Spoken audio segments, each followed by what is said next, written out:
من در یک جایی داشتم مطالعه می کردم، چشمم به یک داستان بسیار زیبایی افتاد. بسیار دلانگیز بود این داستان و غم‌انگیز بود.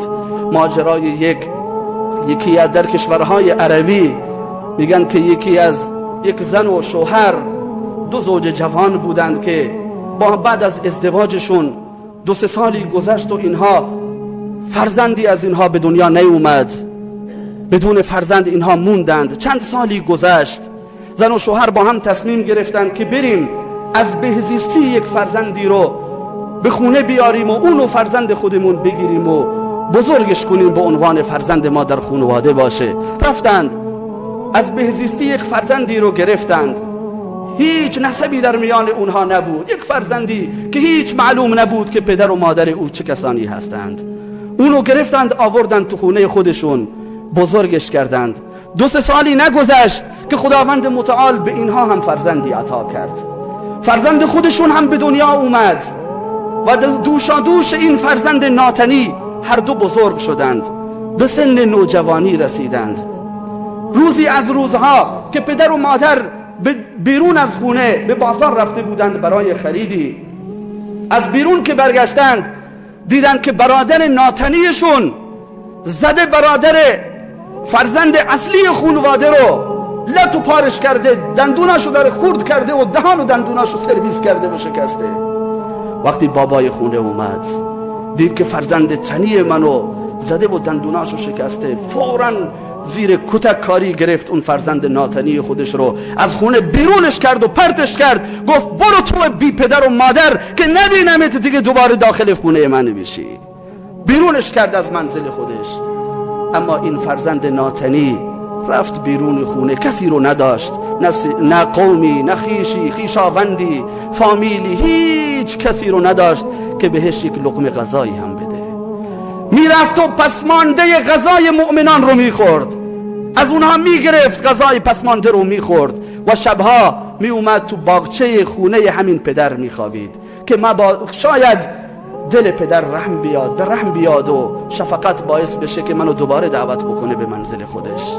شبها کارش همین بود، روزها میرفت بیرون میگشت و شبها به باغچه میومد و میخوابید در زیر هوای سرد و سوزان و خنک در باغچه، بدون اینکه ملحفه‌ای داشته باشه، بدون اینکه پتویی داشته باشه اونجا میخوابید، تا اینکه دل برادر ناتنیش سوخت. شبی از شبها اون برادری که زده بود اون داشت گریه میکرد، شروع کرد به گریه کردن. باباش اومد که چرا داری گریه میکنی؟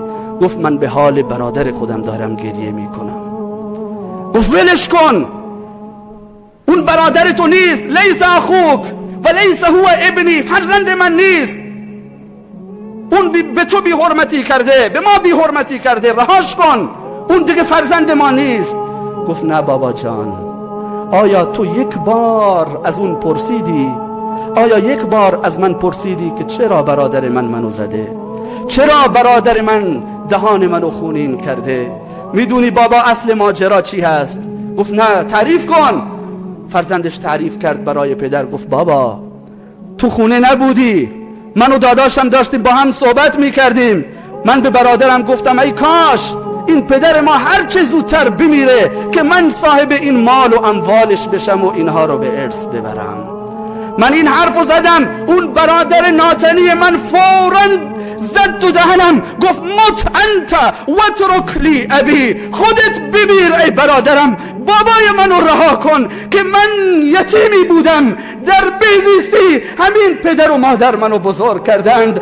این مات ابی فانا اموت معه، اگر بابای من بمیره قبر منو کنار قبر بابام بزنید. وقتی که این حرفا رو زد پدر سراسیمه شد، بیرون از خونه دوان به سوی باغچه رفت و خودش رو انداخت روی فرزند خودش رو بغل کرد و بوسید. اما تا متوجه شد روح اون فرزند ناتنی پرواز کرده بود، کلیهاش سنگکوب کرده بود و از دنیا رفته بود. زنده را تا زنده هست باید به فریادش رسید، زنده را تا زنده هست باید به فریادش رسید، ورنه بر سنگ مزارش خاک پاشیدن چه سود؟ زندگی را در زندگی قدرش بدان، ورنه مشکی از برای مرده پوشیدن چه سود؟ بعد از این که هستی هایمون رو از دست دادیم، برادران ایمانی و دلسوزان خودمون رو از دست دادیم، هیچ فایده ای نیست. شاعری از زبان مرده، وقتی مرده از دست ما میره، شاعر از زبان همون مرده به زندگان میگه که چو برگورم بخواهی بوسه دادن، چو برگورم بخواهی بوسه دادن